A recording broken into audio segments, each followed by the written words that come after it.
Morning children, आज हम व्याकरण पाठ 2 वर्ण विचार के बारे में चर्चा करते हैं। आइए वर्ण क्या होते हैं उनके बारे में जानते हैं। वर्ण विचार।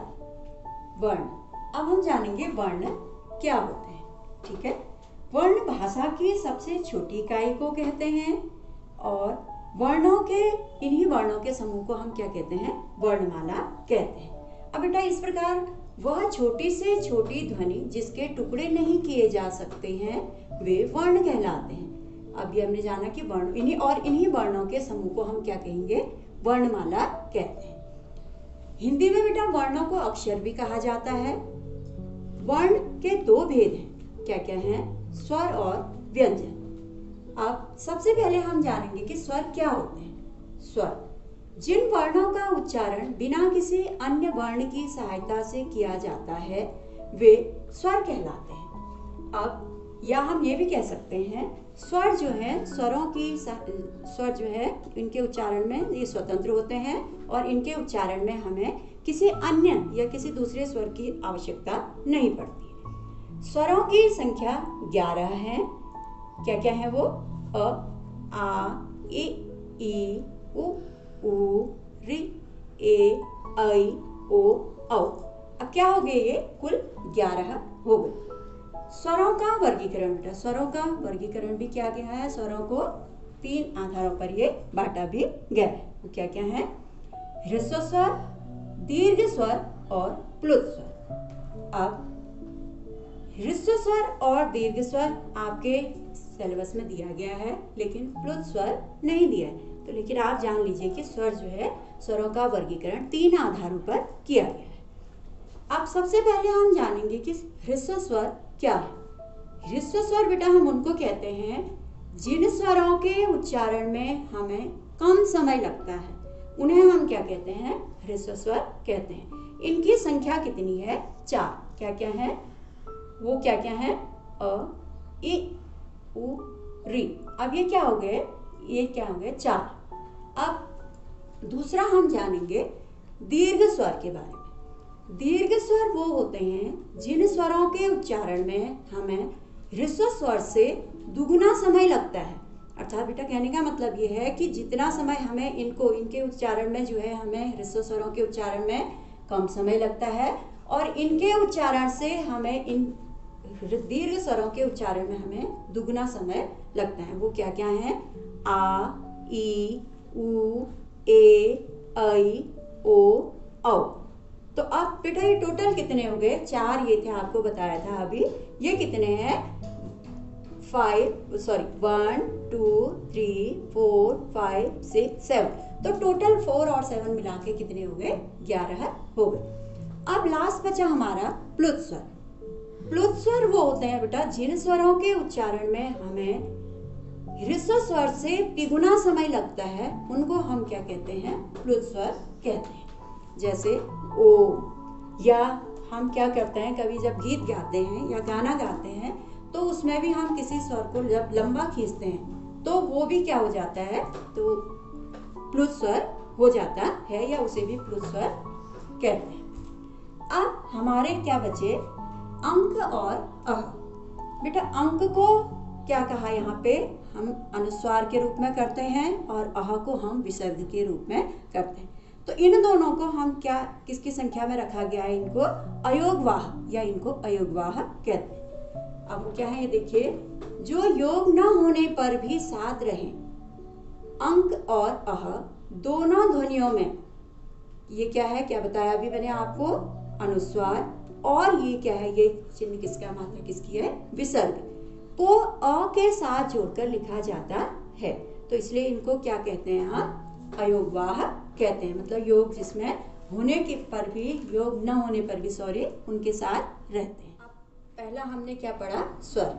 वो क्या था? वर्णों के भेद। अब दूसरा भेद क्या था उसका? व्यंजन। अब व्यंजन किसे कहते हैं? जिन वर्णों का उच्चारण स्वरों की सहायता से होता है वे व्यंजन कहलाते हैं। अब व्यंजनों का 3 आधारों पर भाग किए गए हैं। क्या क्या?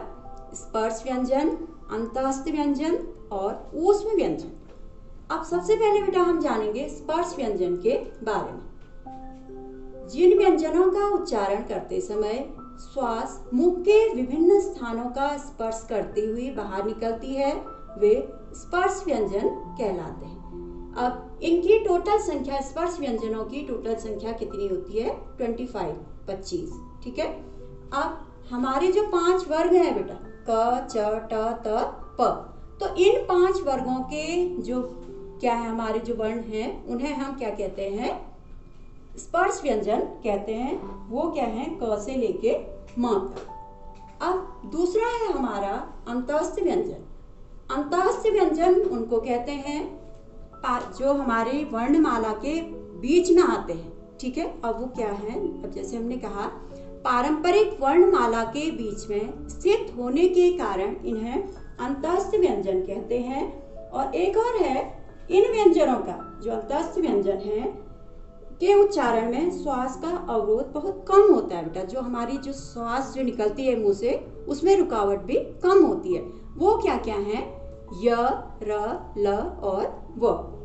अब य, र, ल, व, अब जो हमारे ये क्या है? अंतस्थ व्यंजन है। इनकी संख्या कितनी हो गई?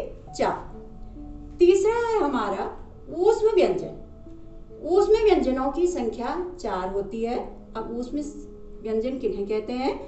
इनका उच्चारण, जो ऊष्म व्यंजन है, इन व्यंजनों का उच्चारण करते समय मुंह में घर्षण होता है। मतलब जो हमारी इनके उच्चारण में मुंह में क्या होता है? घर्षण पैदा होता है, या हम कह सकते हैं, अथवा इनके उच्चारण में हमारे मुंह से क्या है? गर्म वायु निकलती है। इस कारण भी हम इन्हें क्या कहते हैं? ऊष्म व्यंजन कहते हैं। अब इनकी संख्या मैंने बता दी थी, 4 होती है। तो वो क्या क्या है ऊष्म व्यंजन हमारे? श, श, स, ह। तो ये कितने हो गए? 4। अब बेटा एक और है व्यंजनों का, जो हमारा यहाँ पे तो 3 आधारों पर किया गया था। एक और उच्चारण के अनुसार भी जो है व्यंजनों के भेद किए गए। वो क्या है? पहला, श्वास की मात्रा के आधार पर व्यंजनों का वर्गीकरण 2 आधारों पर किया गया है। श्वास की मात्रा के आधार पर वो क्या क्या है? अल्प प्राण और महाप्राण। अल्प प्राण क्या है? अब किसे कहते हैं हम अल्प प्राण? इनके उच्चारण में श्वास वायु कम मात्रा में हमारी बाहर निकलती है, तो इन्हें हम क्या कहते हैं? अल्प प्राण कहते हैं। इनकी संख्या भी 20 होती है। बाकी आप इसको पढ़ लेंगे। दूसरा क्या है? महाप्राण। दूसरा क्या हो गया? महाप्राण। इनके उच्चारण में अधिक समय लगता है। वह श्वास वायु जो है अधिक वेग से हमारे बाहर निकलती है। जो हमारी श्वास जो है अधिक गति के कारण जो है मुंह से बाहर निकलती है। और इनकी संख्या कितनी होती है? 15। अब दूसरा है हमारा किसके आधार पर? उच्चारण के आधार पर जो है व्यंजनों का जो भेद है। दूसरा है स्वर तंत्रियों में कंपन के आधार पर व्यंजनों का वर्गीकरण। ये भी 2 आधार पर किया गया है। इसका भी वो क्या क्या है? अघोष और सघोष। अघोष है हमारा, किसे कहते हैं? अघोष। जिन ध्वनियों के उच्चारण में स्वर तंत्रियों में कंपन नहीं होता, उन्हें हम क्या कहते हैं? अघोष कहते हैं। और जिन ध्वनियों के उच्चारण में स्वर तंत्रियों में कंपन होता है, उन्हें हम क्या कहते हैं? सघोष। अब इसमें तो क्या कहा हमने? अघोष में जिन ध्वनियों के उच्चारण में हमारे स्वर तंत्रियों में कंपन नहीं होता है, उन्हें हमने अघोष कहा। और जिन ध्वनियों के उच्चारण में हमारे क्या होता है? स्वर तंत्रियों में कंपन होता है, उसे हमने सघोष कहा। अब इसके बाद है क्या है हमारा? इस आधार पर अब अध्याय को हमने संक्षेप में जाना। क्या जाना? कि वर्ण लिखित भाषा की वह छोटी से छोटी इकाई है जिसके और टुकड़े नहीं हो सकते हैं। वर्ण 2 प्रकार के होते हैं। क्या क्या? स्वर और व्यंजन। तीसरा, श्वास की मात्रा के आधार पर व्यंजनों का वर्गीकरण 2 आधारों पर किया, महाप्राण और अल्प प्राण। स्वर तंत्रियों में कंपन के आधार पर दो भागों में किया वर्गीकरण, अघोष और सघोष। और जो अभी हमने क्या पढ़ा? चैप्टर वर्ण विचार पढ़ा। इसमें जाना तो इसमें अब आपके चैप्टर में 2 बातें और बची। वो क्या है? संयुक्त व्यंजन और द्वितीय व्यंजन। संयुक्त व्यंजन वो होते हैं जो क्या है? 2 अलग अलग व्यंजनों के मेल से बनते हैं, उन्हें हम संयुक्त व्यंजन कहते हैं। द्वितीय व्यंजन जब 2 समान व्यंजनों का प्रयोग साथ साथ हो और उनमें एक से हलंत हो, उसे क्या कहते हैं? द्वितीय व्यंजन कहते हैं।